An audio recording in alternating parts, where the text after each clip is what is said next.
a little bit of recap as we, verses 1 through 8, kind of the introduction and talking about the inward righteousness.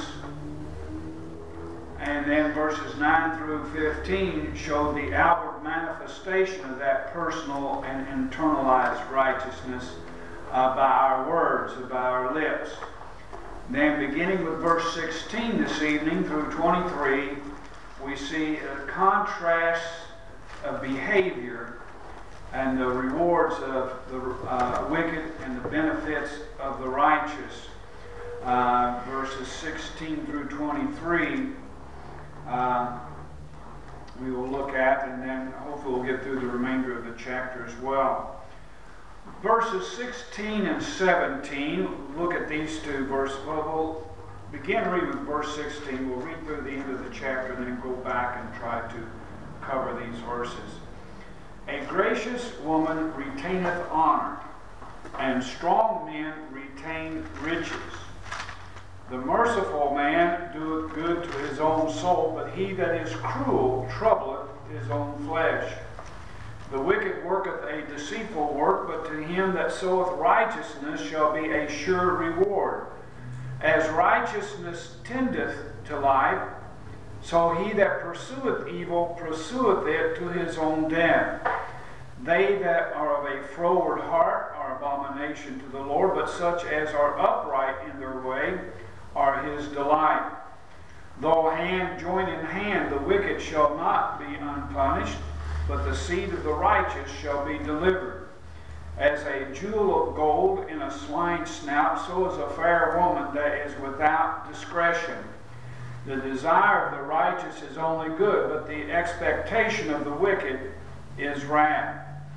There is that scattereth, and yet increaseth. And there is that withholdeth more than is meet, but it tendeth to poverty. The liberal soul shall be made fat, and he that watereth shall be watered also himself. He that withholdeth corn, the people shall curse him, but blessing shall be upon the head of him that selleth it. He that diligently seeketh good procureth favor, but he that seeketh mischief, it shall come unto him. He that trusteth in his riches shall fall, but the righteous shall flourish as a branch.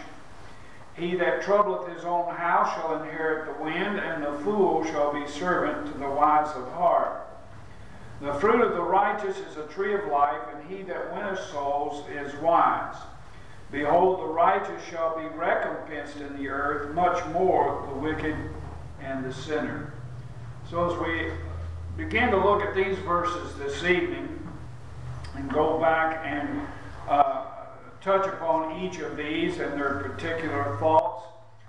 Verses 16 and 17, a gracious woman retaineth honor, and strong men retain riches. A gracious woman. It says retains honor or respect or esteem. That is, they're kept in a state of esteem. People will honor them and respect them and esteem them highly because of their behavior. A gracious woman. And now it's interesting, and jump ahead slightly here. Verse 22. He says, as a jewel of gold in a swine's snout, so is a fair woman that is without discretion, or good taste, appropriate taste. Without discretion does not make good decisions. And so it's interesting, while these verses are somewhat separated, but to kind of compare these to the type of person that women ought to be, and the type of woman that a man should look at, or especially in choosing a wife, a companion, and to just again do not judge by outward appearance.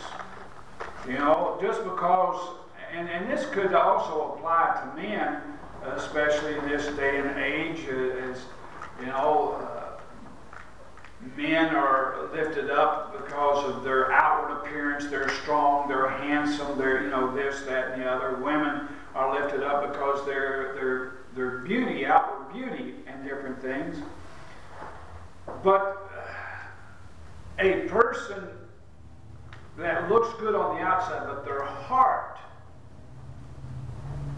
is wicked, is not a beautiful person.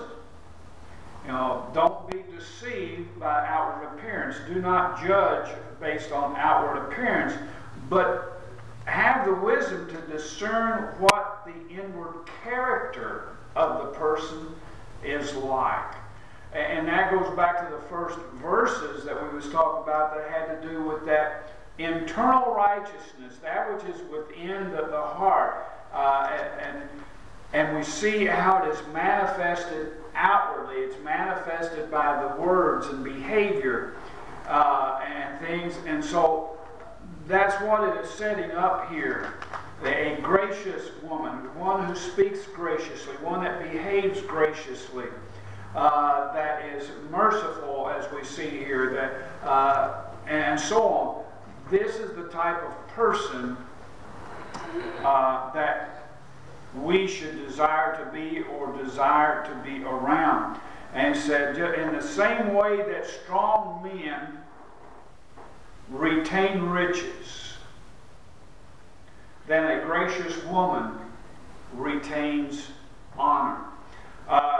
Verse 17, the merciful man doeth good to his own soul, but he that is cruel troubleth his own flesh. And again, this thing of identifying here by behavior and the virtues expressed here, that we should be merciful. And how many times the Lord admonishes us, and we have His example. He was merciful to us. And as God has shown mercy to us, we are to show mercy to others. We are to... It's not just a kind of like a checklist that you can go down, but by preparing our hearts, by letting the Lord teach us and fill our hearts, by His Spirit dwelling in us, His Spirit will be merciful. And that's part of the fruits of the Spirit, I believe. Joy, love, joy, peace, mercy, these things are part of the fruits of the Spirit. And they will be present in us. And so, it says, the merciful man doeth good to his own soul. One of the benefits here, that when we have this kind of attitude and heart within us, and we show mercy, it's good for us. It benefits us. He said, but he that is cruel or mean, and I think we can see this applying as a contrast to the gracious woman. You know, what's the opposite of that? Someone who's mean-spirited. You know, and that's like it goes over here and talks about a jewel of gold and a swine's snout. So is a fair woman which is without discretion. You know, a person can be beautiful outwardly, but just have a mean spirit about them. And there's nothing pretty about a mean spirit. And so, learn to discern these things. The wicked worketh a deceitful work, but to him that soweth righteousness shall be a sure reward. That is, and it goes on, the next verse, let's look at that as well. As righteousness tendeth to life, so he that pursueth evil pursueth it to his own death. When we pursue someone who pursues after, that is, becomes the habitual practice of their lives. And this is something for us to understand. When it talks about these blessings, he that doeth righteous. It's not just we do something good once in a while. Neither is when it's talking about the wicked or the foolish. It's not just where somebody maybe does something foolish once in a while. We've all sinned, and we all continue to sin. We've all done foolish things, and will probably yet again do foolish things. But that is not the habitual pattern and course of our life. And so when he's talking about those that pursue wickedness, or the wicked work, a deceitful work. And how many times the Scripture talks about the deceitfulness of sin, the deceitfulness of riches, that the heart being depraved is deceitful above all things and desperately wicked, who can know it. And part of this too is that when people pursue wickedness, they pursue after monetary gain because of covetousness and greed and things like this, and they think they're going to get rich, but they don't. Or they think, if I have this, or if I can do this, then I'll be happy. No, you won't. You see, and that's why it's deceitful. You are led by your depraved nature. You're led by Satan to believe that you're going to get something. That you're going to be happy, you're going to get wealthy, you're going to have fame, all whatever it is. But the bottom line is you're not. It's deceitful in that sense. It's not just talking about being deceitful in the things that you do, but the reward is deceitful, as we see, because him that soweth righteousness shall be a sure reward. It's talking about the outcome of those pursuits. And when we pursue, like I say, not just once in a while. Sometimes people think they can go out here and do one or two good deeds and they're going to be rewarded for it. It doesn't work that way. It's when we pursue this as our life course, when this becomes the habitual pattern of our life, then the outcome is sure. The rewards, what God has promised to us is sure. He cannot lie. And so those outcomes that He has promised to us as the righteous, and for doing righteousness, is a sure reward, as opposed to those who seek to do wickedly. As it said in verse 19, as righteousness tendeth to life, so he that pursueth evil pursueth it to his own death. Again, this is speaking to us of that continuous, repeated, habitual pattern of our lives.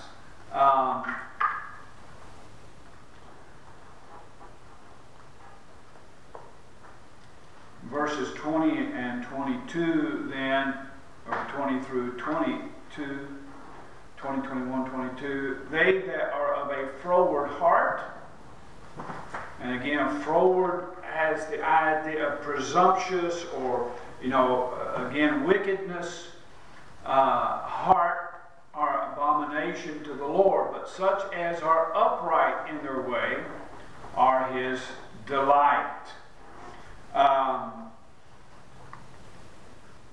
Verse 21, though hand join in hand, the wicked shall not be unpunished, but the seed of the righteous shall be delivered.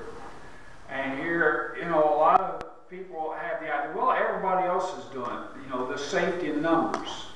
Well, there are some things that doesn't work in. We're told not to follow a multitude to do evil. Just because everybody's doing something doesn't make it okay. And we see here, though, hand join in hand, though you agree and people conspire together and people are in agreement and so on, if it's wrong, if it's wicked, they're still going to be punished. You know, though all the world joined together against God, who's going to win that conflict? God is. You know, I remember when I first surrendered to preach, one of the women in the church came up and told me, he said, just remember that you and God are a majority. Well, actually, it doesn't take me to make God a majority. He's a majority by himself. It's just when I join with him, I join the majority. You know, I remember her telling me that, and it's a blessing and an encouragement. But we need to realize God is a majority by virtue that he is God. He is the Almighty. He's all-powerful. He has all knowledge and all wisdom.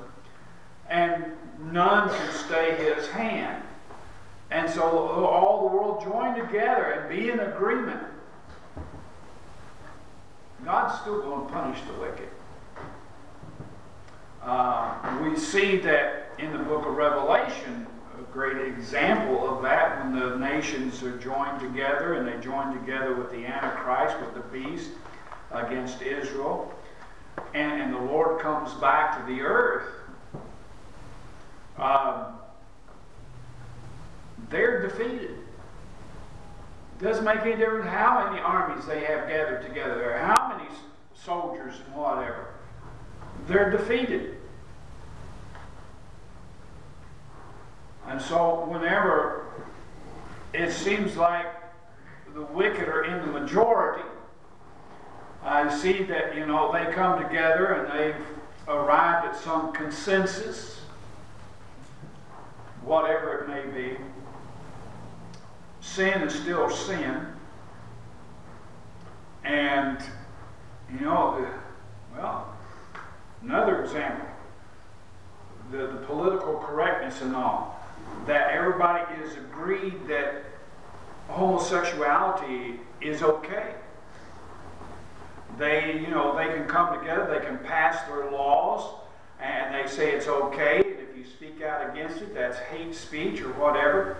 But in the end, when they stand before God, God's going to judge them.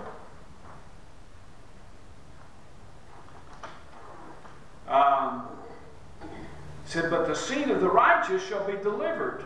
And I'm thinking, yeah, delivered out of the hand of the wicked that have agreed and conspired against God's people. You know, that a lot of times that's the situation, and we see where in these things, when the world comes together and they're in agreement on something, it's contrary to the Word of God, and God's people feel the brunt of that, the wickedness. But yet, in the end, the wicked are going to be judged, and the righteous are going to be delivered out of their troubles. We already touched upon verse 22, as a jewel of gold in a swine's snout, so is a fair woman which is without discretion. Over in 1 Peter chapter 3,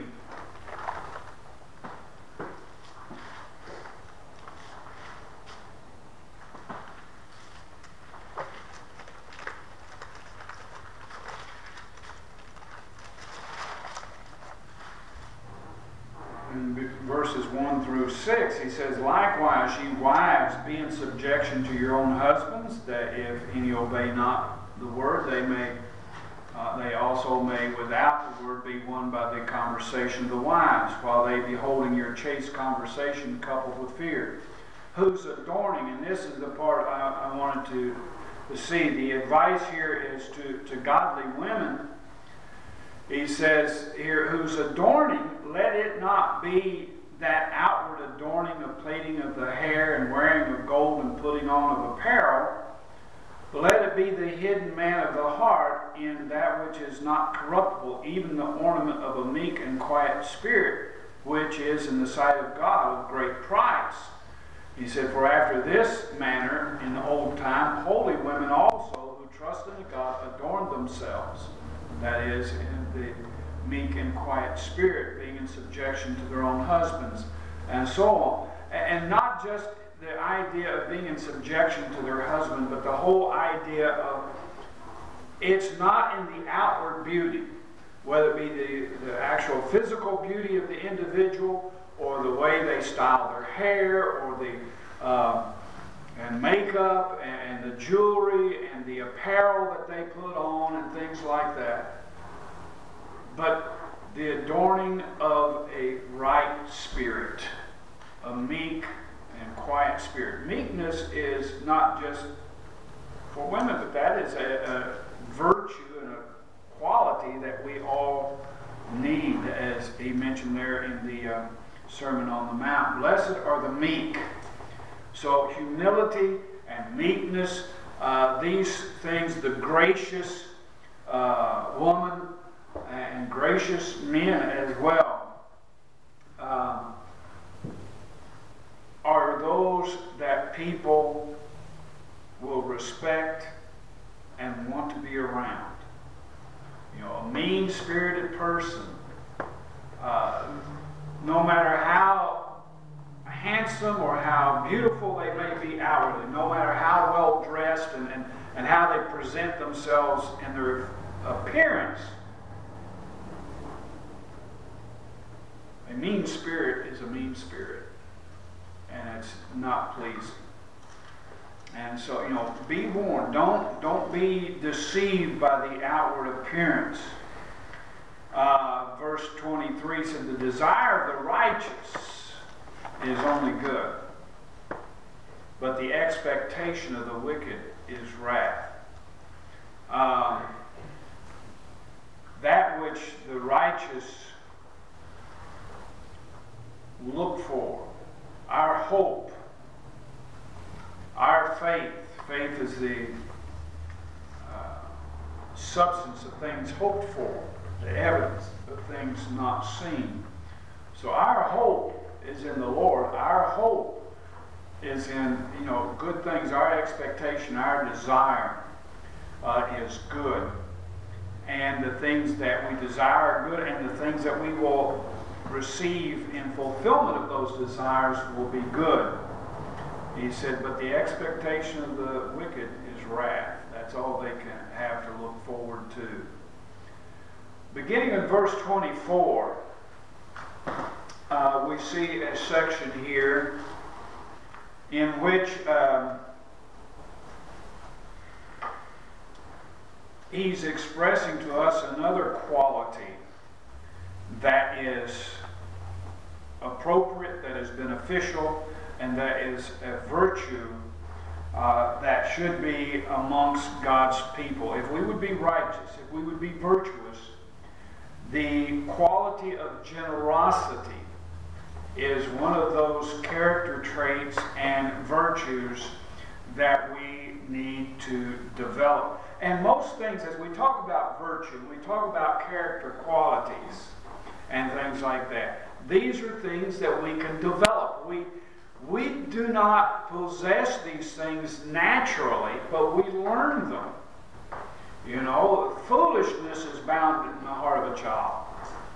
But with the proper upbringing, they learn better, you know. They learn to curb those foolish desires and actions, and they learn good behavior. And so character qualities, character traits, virtues are things that we can learn. And when we're saved, you know, even lost people learn many virtuous things. We're not saved by our works, but we see where even lost people can do good works. They've learned, they've been taught, and they follow those things, and that's good, and that's profitable for them, but it does not save. Those of us that are saved, especially, and we have the capacity, we have a greater capacity to learn, to implement, and to put these things into practice. They are more in the virtues and character traits that are set forth here as desirable are more compatible with our new nature than they are with the lost person's nature. And so One of the things that he brings out here about liberality and generosity, as opposed to greed and covetousness.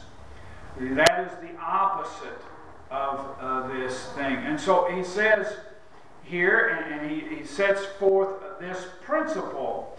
There is that scattereth and yet increaseth.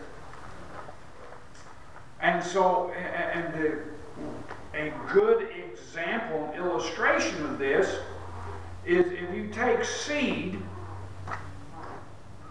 and you scatter it, it's going to grow up and produce more. You know, if it's wheat, you're going to have more wheat. By scattering, instead of holding on to it, if you hold on to it and you keep it in the bag, you keep it in the garner or whatever, it's just going to rot and spoil. You'll consume it and then it's gone. But if you take some of it and you scatter it, it's going to come back to you and more. And so that's the idea behind this. And it doesn't just pertain to seed in a literal sense, but that which we can see and observe and understand in that sense also applies in other areas and spiritually as well. The idea of this liberality. So he says, there is that scattereth and yet increases. And there is that which withholdeth more than is meet, but it tendeth to poverty. So, you know, when out of greed and covetousness we tend to hold on to things more than what is appropriate. You know, it is appropriate to save. It is appropriate to store up, you know, for the winter and different things like that. But it is also appropriate to give to the needs of others as well. And so those who tend to be greedy, instead of prospering, it tends to poverty. And so he says in verse 25, the liberal soul shall be made fat, and he that waters shall be watered also himself. He that withholdeth corn, the people shall curse him. And so here it's talking about corn, and it goes from the idea of scattering and sowing and how it increases, and then illustrating how that, you know, that we need to be generous and liberal and not withhold more than is meet, that it is appropriate. And because he says the liberal shall be made fat, and we're going to increase. We're going to have blessings. And he that waters shall be watered also himself. It's going to come back to us. The Bible teaches us over in the New Testament. Well, Matthew 6, verse 31, 34. You know, he reminds us here to take no fault, saying, what shall we eat, or what shall we drink, or wherewithal shall ye be clothed? For after all these things do the Gentiles seek. For your heavenly Father knoweth that you have need of all these things. And so he's admonishing us here to remember, our Father, he sees, he knows, he understands, he knows the things we have need of. So first of all, he said, don't be so concerned about these things that, as the Proverbs say, that you withhold more than is meet. Don't become greedy of these things. Don't become covetous and miserly in these things, but seek ye first the kingdom of God and his righteousness. And part of that is to be generous. Part of that is to be giving. That's part of that righteousness. And trust that God will then make sure that we have enough. He will provide for us those things that we have need of. 2 Corinthians chapter 9.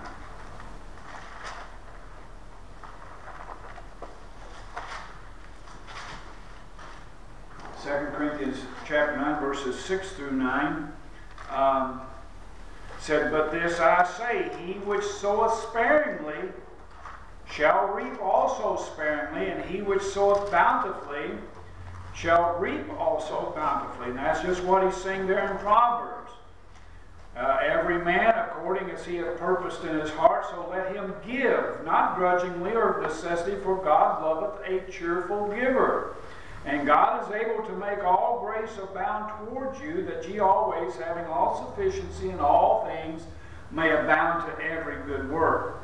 As it is written, he hath dispersed abroad, he hath given to the poor, his righteousness remaineth forever.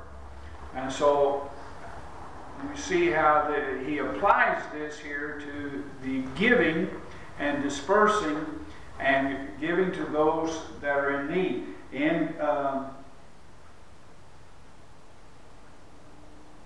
Philippians chapter 4, verse 19.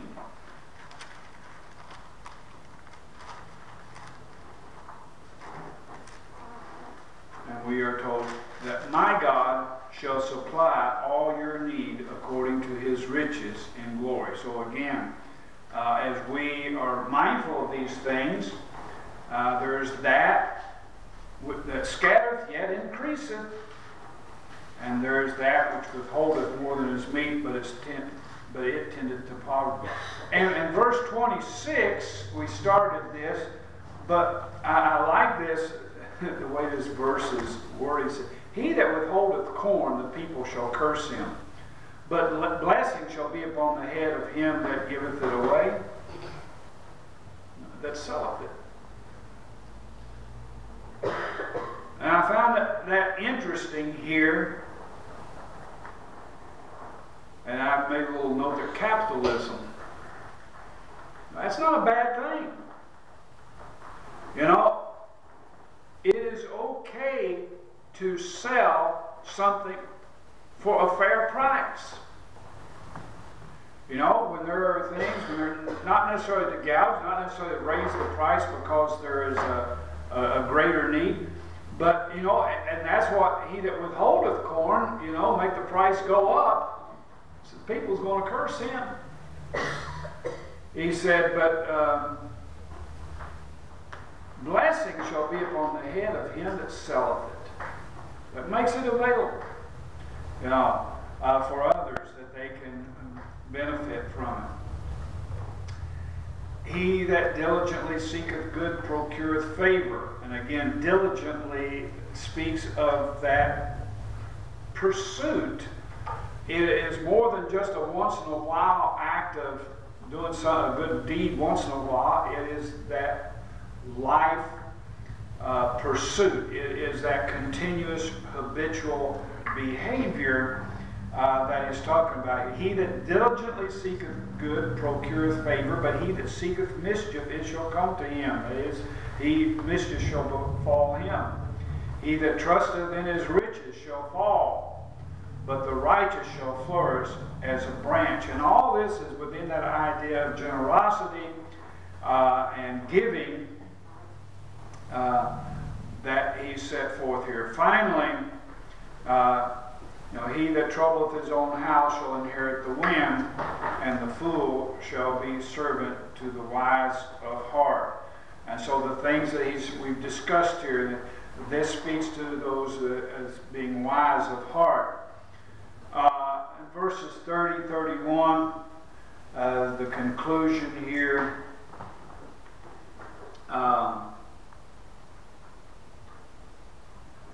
The fruit of righteousness is a tree of life, and he that winneth souls is wise. And so here the child of God, the person that is saved, that pursues righteousness, comparing it to the tree, he says it's a tree of life. It's a source of life that is constantly bringing forth fruit. And he that winneth souls, this is the context for that verse. We use that a lot of times in encouraging soul winning and all, but in the context here, in bringing men to Christ, bringing men to God, bringing people to righteousness by our example and by our word and by deed and so on, is a wise person. Again, we're contrasting the wise and the foolish, the righteous and the wicked, and the benefits of both, or the rewards of both. And verse 31, behold, the righteous shall be recompensed in the earth, much more the wicked and the sinner.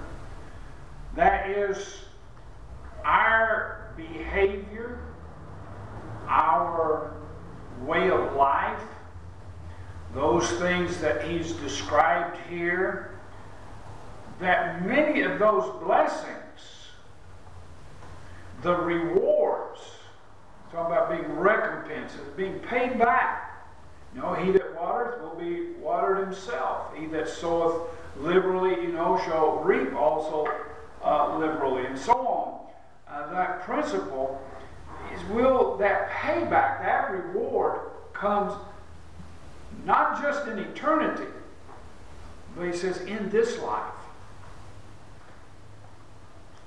Behold, the righteous shall be recompensed in the earth. That is, in this life.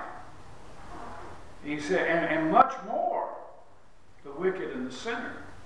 Now we know the Bible talks about there's a judgment. It's appointed a man wants to die. That's because of sin. Sin entered the world by one man, and death by sin. Therefore, death is passed upon all men, for all have sinned. And it's appointed unto man wants to die, and after that, the judgment.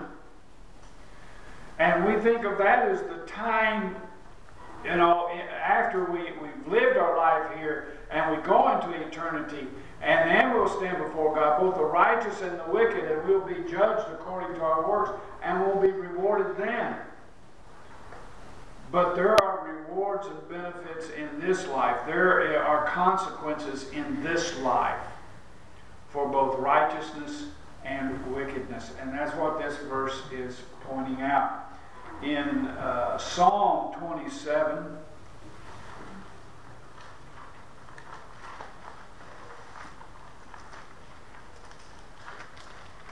back up in the book of Psalms, in verse 13, David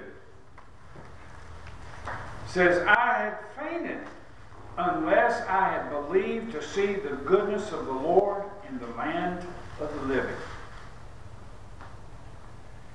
Now, we're all in the flesh.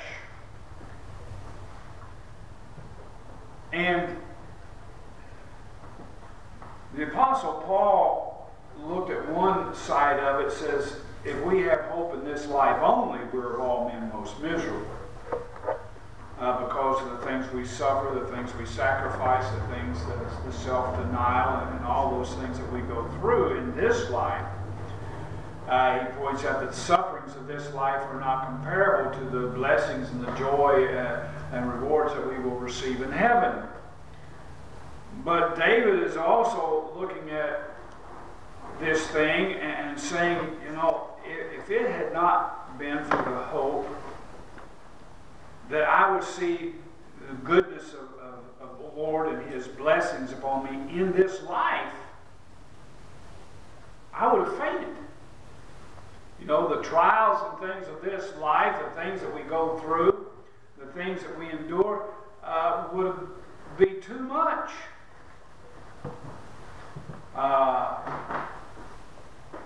But thank God we do have these blessings.